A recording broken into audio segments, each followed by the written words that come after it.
φοβισμένα πουλιά, τρομαγμένα παιδιά καρτερούνε ξανά τη λευτεριά.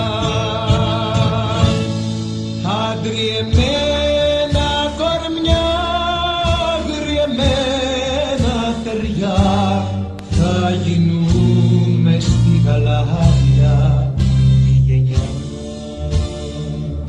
Θα έρθει ο καιρός και πάλι το καλά